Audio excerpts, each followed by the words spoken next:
Hey guys, Chad Andrews here, Total Cyclist in the 33 Rule, and I'm being joined by a longtime friend of mine, co-commentator, and overall pretty decent guy, Brad Sohner. Hey Brad, what's up? Pretty decent. That's the best you got for me.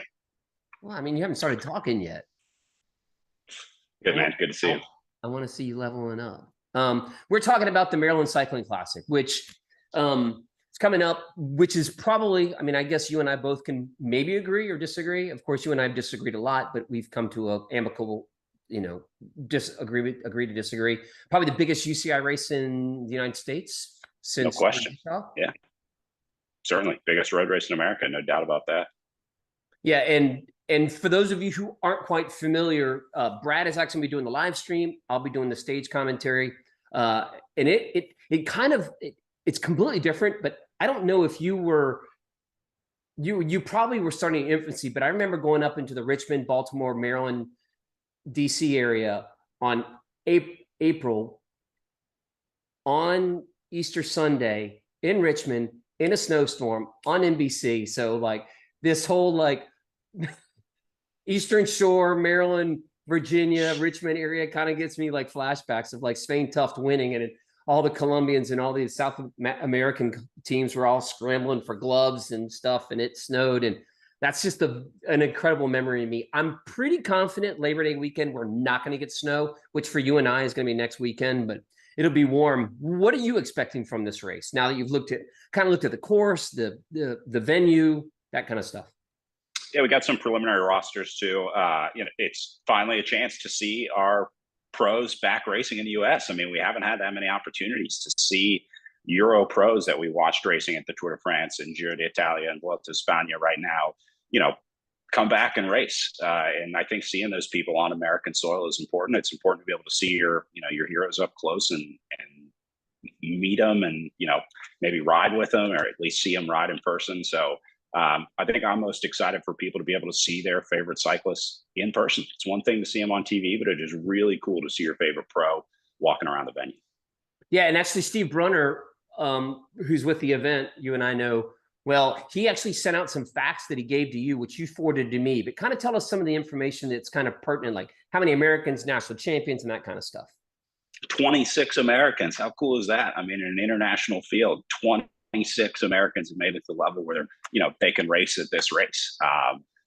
If you're looking for a rider to cheer for, riders to cheer for as an American bike racing fan, there's definitely going to be plenty. So yeah, exactly. So I think that's the coolest thing for me. If an American gets a win or even has a good ride, like an American in the break that has a chance to make it, that would be enough to be an awesome story for, our big weekend of UCI road racing here in the U.S. Yeah, and actually several of them learning would have an opportunity to race this race are actually going to be racing the Vuelta, which is the 3-week stage race that's going on concurrently at the same time. But I mean, I'm looking at the list like now, Brad, and I obviously never won with a gun. If you start at the top, Michael Matthews from Team Bike Exchange Jayco, the Australian kid's got a huge kick, and he also can get over some bumps. So I would think, going straight out of the gate, he would have to be one of the favorites. Yeah, I mean, watching any of these World Tour pros sprint is going to be cool, but I'm also excited for the Pro Conti riders to have a go at it. These human-powered health riders or someone like that, I think could very well win against World Tour riders. And that's maybe, the most exciting part for them is they're going to get a chance to win not only on home soil, pretty close to their sponsors, who are almost all going to be there, but, also winning against some heavy World Tour talent. There's not many people that can say I beat Michael Matthews in a sprint, but there may be someone after the race. Yeah, and briefly, we can kind of just giving everybody an idea. And of course, this is just a general idea who's going to be there, but you've got Quinn Simmons, who raced really well and really strong at the Tour de France. He's the guy that you probably could be looking at getting in one of the breakaways. We talked about Team Bike Exchange Jayco, Premier Tech. The Israeli Premier Tech team is bringing a pretty strong team. Sepp Van Mark is with them. EF Education, Easy Post, Nielsen Palace is going to be there. So two guys that race really strong in the Tour de France are going to be coming racing at the Maryland Cycling Classic based on the preliminary start list that we have. And I was looking at that list earlier. I was also thinking back to national championships because this is a very similar setup to nationals where you kind of come back for one day. A lot of these guys will have, been in Europe for most of the season. It'll be a one-day trip back to race. There's an advantage to being an American on home soil racing there. So it'll be interesting to see how long travel with the 1-day race format lines up. But I was looking for riders that had good rides at nationals, thinking about, because the course is kind of similar to, it's not, it's not too tough. A sprinter can definitely get over any of these big climbs. So, if it's not a breakaway, we should see a good sprint. Yeah, and that's where you have like Robin Carpenter. I mean, I would think that if he's in good form, he'd go. Team Nova Nordisk, of course, Phil Sutherland, this intricately involved with that team since its inception. They've got a couple of Americans on their team. It looks like one that's going to be coming.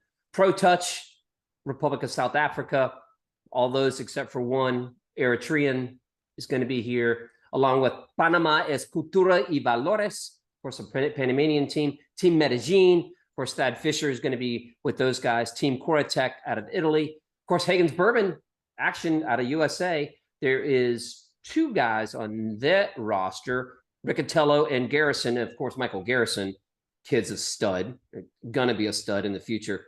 So yeah, there's some pretty strong talent that's going to be coming here. And I think that leads to, I guess, my question for you. Do you have a sense that this is going to be a breakaway race or it's going to be a drag race to the finish line? Or do we not know enough about the course? Yeah, I mean, there's going to be a breakaway for sure. There will definitely be a select group. I do think there's enough World Tour talent here that they'll make it selective again, just like nationals. I mean, the big teams will come to the front, drive it, get rid of anyone that doesn't need to be there. But I don't think it's 1s and 2s crossing the finish line. So there's going to be a sprint one way or another. It's not going to be the course that takes people out, but it will be the tempo and the speed, that gets set at the top that will, drop people out of here. So if you don't still have that high end speed left at the end of the season, you might be in trouble in Maryland.